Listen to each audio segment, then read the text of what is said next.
বিএনপির যিনি চেয়ারম্যান নাম তারেক রহমান জনসভায় বক্তব্য দিতে দিতে হঠাৎ করে মাগরিবের আজান হয়েছে।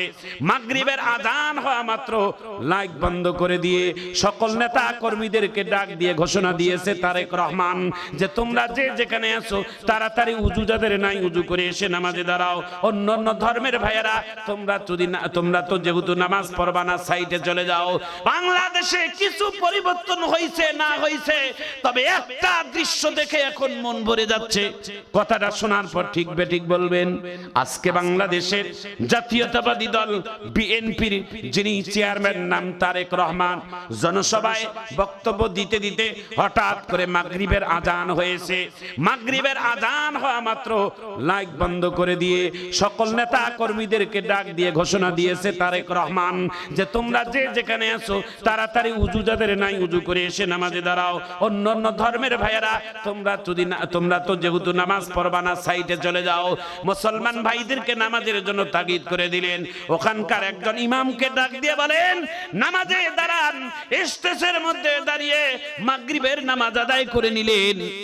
যারা উজু নাই তারাও তো বিনা উজুতে অনেক নেতারাও নামাজ আদায় করছে। কথা কোন ঠিক কেন ভাইজান আমার বন্ধুগণ আমার? নেতা যদি নামাজ পড়ে সাধারণ নেতারা টেনশন পড়ে যদি নামাজ না পড়ি তাহলে নেতাই যদি বোঝে তাহলে আমার দল থাকবে না, আমার নেতা থাকবে না। নেতা যদি নামাজি হয় সাধারণ শ্রোতাও নামাজি হয়। বাংলায় একটা প্রবাদ আছে, গাছ ভালো হলে ফল ভালো হয়, বীজ ভালো হলে ফসল ভালো হয়, উস্তাদ ভালো হলে ছাত্র ভালো হয়, পীর ভালো হলে মুরিদ ভালো হয়, বাবা মা ভালো হলে সন্তান ভালো হয়, সরকার ভালো হলে দেশের জনগণ ভালো হয়। ঠিক কিনা বলে? সরকার যদি ইমানদার হয় দেশের জনগণ এমনি ইমানদার হবে। কথা কোন ঠিক কিনা? যেই ঘরের বাবা মা নামাজি, যেই ঘরের মা পর্দানিশীন, যে ঘরের মা কোরআন পড়নেওয়ালা, তার পেটের সন্তান তাস খেলা হবে, মদারু হবে, তার পেটের সন্তানও হবে কোরআন পড়নেওয়ালা। একটু জোরে কোন ঠিক কিনা? হযরতে বড় পীর আব্দুল কাদের জিলানী কুতুবে রব্বানী কি এমনি এমনি আল্লাহর ওলি হইছে?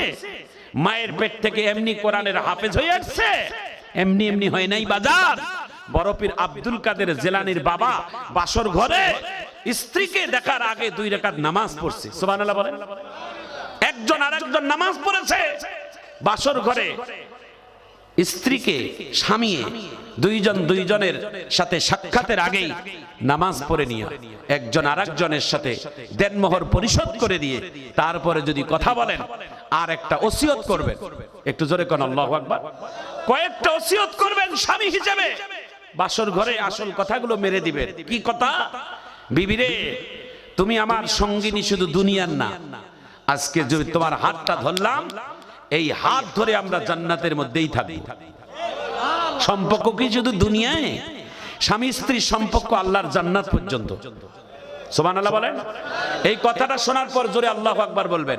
পৃথিবীতে প্রথম সম্পর্ক কিসের জানেন? পৃথিবীতে সবার থেকে সম্পর্ক হলো স্বামী স্ত্রীর। কারণ আপনার আদি পিতা আদম আর মা হাওয়া পৃথিবীতে জান্নাতের মধ্যে সম্পর্ক ছিল স্বামী স্ত্রীর। বাবা মার সম্পর্ক আগে নয়, পৃথিবীতে বন্ধুর সম্পর্ক আগে নয়, আত্মীয়র সম্পর্ক আগে নয়। পৃথিবীর প্রথম সম্পর্ক স্বামী স্ত্রীর। একটু জোরে কর ঠিক কেন? এই জন্য স্বামী স্ত্রীর সম্পর্কটা একটা নিয়ামত। কখনো কথায় কথায় তাকে তালাক দিয়েন না, রাগের মাথায় খালি বাপের বাড়িতে পাঠাই দিয়েন না। স্ত্রীরা অপরাধ করলে স্বামী সবর করবে, স্বামী অপরাধ করলে স্ত্রী সবর করবে। এটার নামই হচ্ছে ইসলাম। একটু জোরে কর ঠিক কেন? একজন আরেকজনকে ছাড় দিবে। স্বামী স্ত্রীর কথা এক তাড়াতাড়ি প্রতিবেশীকে বলিয়েন না। স্বামী স্ত্রীর রাগের কথা মানুষের কাছে বলাইয়েন না। স্বামী স্ত্রীর ভিতরের কথা মেম্বার চেয়ারম্যানকে বলিয়েন না। আদালত পর্যন্ত ঠেলে নিয়ে যায়েন না। যত বাড়াবেন তত খারাপ পজিশনে যাবে। সংসার সমাধান নিজেরাই করেন। জোরে বলুন ঠিক কেন? আরো জোরে বলুন ঠিক কেন? ভাইজান আমার, বন্ধুগণ আমার, এই জন্য কথাটা শেষবারের মতো বলি, আমার রংপুরের মা ও বোনেরা, পৃথিবীতে সবথেকে সুখের সংসার যদি ছিল তো হযরত ফাতেমার মধ্যেই ছিল। সুবহানাল্লাহ। জোরে বলেন। ফাতেমার কি 10 তলা বাড়ি ছিল? 20 তলা বাড়ি ছিল? এয়ার কন্ডিশন ছিল? ফাতেমার ঘরটাতে আমার নবী যতবার যাইতেন, সুবহান শুনলে সুবহানাল্লাহ বলবেন, আমার নবী বলছেন আমি যতবার ফাতেমার ঘরে যাই ততবার যাইয়া ফাতেমা ডাক দিয়ে বলে, আব্বা আমার ঘরে আসলে আপনি কি জন্য সেন নেন, আপনি কি সুগন্ধি পান? আব্বা ডাক দিয়ে বলে, মারে আমি যতবার তোর ঘরে আসি আল্লাহর জান্নাতের ঘ্রাণ পাই। একটু জোরে কর। আল্লাহর নবী ডাক দিয়ে বলে, ফাতেমা তোমার ঘরে একবার এসে জান্নাতের ঘ্রাণ পাই নাই, কি হয়েছে? ডাক দিয়ে বলে, আব্বা কিছুক্ষণ আগে আপনার জামাই ঘরের মধ্যে ছিল, আপনার জামাই আমার হাতটা নাড়ানাড়ি করতেছিল, আপনার জামাই যখন আমার হাতের প্রশংসা করলো তখন আমি ফাতেমা মুখ ফসকে বলছি, স্বামী রে আমার হাতটা যত সুন্দর তার থেকে বেশি সুন্দর হতো যদি একটা স্বর্ণের বালা দিতে পারতেন। সকলে আলী লজ্জা পেয়ে ঘর থেকে বাইর হয়ে চলে গেছে, লজ্জা পেয়ে চলে গেছে। আমার নবী ওই মুহূর্তে আল্লাহর নবীর ঘরে, আলীর ঘরে এসে হাজির হয়েছে। আজকে প্রতিদিন আল্লাহর নবীর মেয়ের ঘরের মধ্যে এসে জান্নাতের ঘেরান পায়। আজকে আলী মন খারাপ করে ঘর থেকে চলে যাওয়ার কারণে ফাতেমার ঘর থেকে জান্নাতের ঘেরান আমার নবী পায় না। একটু চিৎকার দিয়ে জোরে বলা যায় না আল্লাহু আকবার।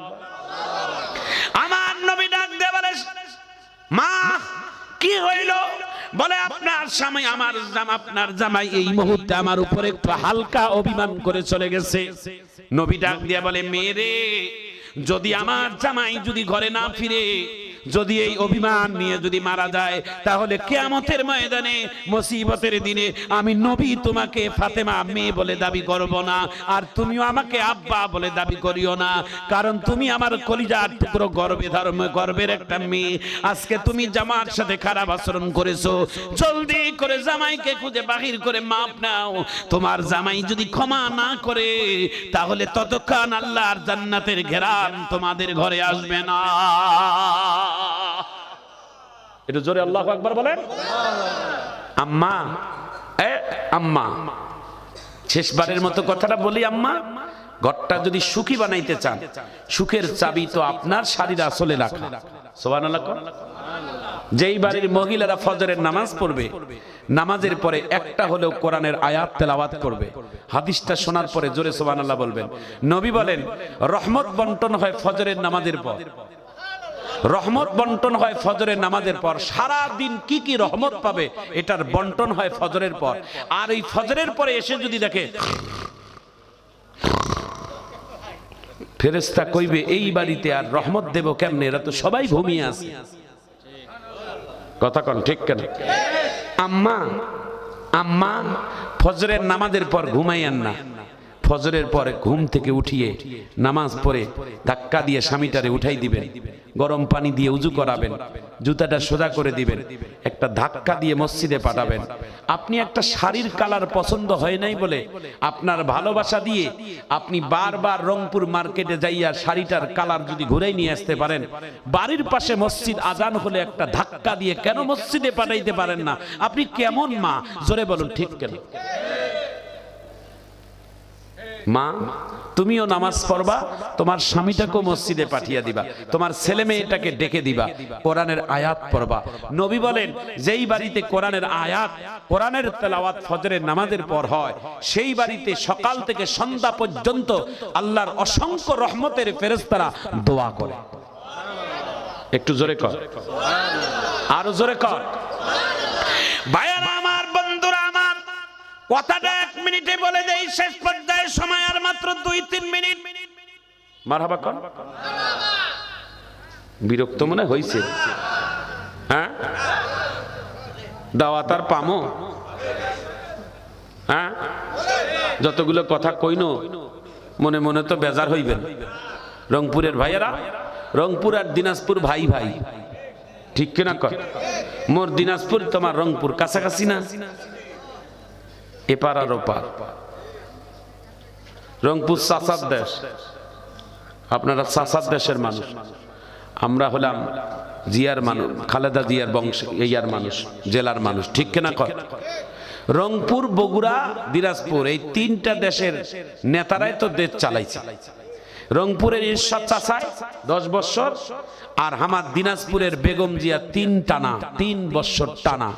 মারহাবা কর। আর এই তারপরে বগুড়া জেলার জিয়া, জোরে কর মারহাবা।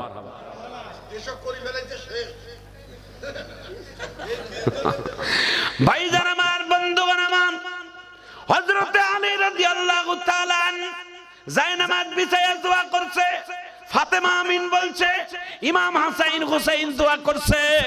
4 জনের দোয়া এমন ভারী হয়ে গেছে, আল্লাহর জান্নাতের থেকে একটা খাবারের প্যাকেট এইভাবে প্যাকেট হইয়া একটা ফেরেশতাকে মেহমান বানাই দিয়া হযরত আলীর ঘরের মধ্যে খাবারের প্যাকেটটা পৌঁছাই দিয়েছে। একটু চিৎকার দিয়ে জোরে বলা যায় না আল্লাহু আকবার। ওয়া মাকারু ওয়া মাকারাল্লাহ আল্লাহু খায়রুল মাকিরিন।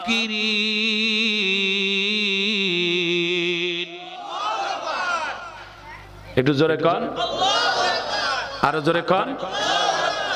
হযরত আলী তার ঘরের মধ্যে একটা খাবারের টোপলা চলে গেছে, কিন্তু খাবারের টোপলার ভিতরে, প্যাকেটটার ভিতরে দুনিয়ার কোনো খাবার নয়। এই খাবারের প্যাকেটটার ভিতরে যা খাবার আছে এগুলো সব হলেন জান্নাতের খাবার।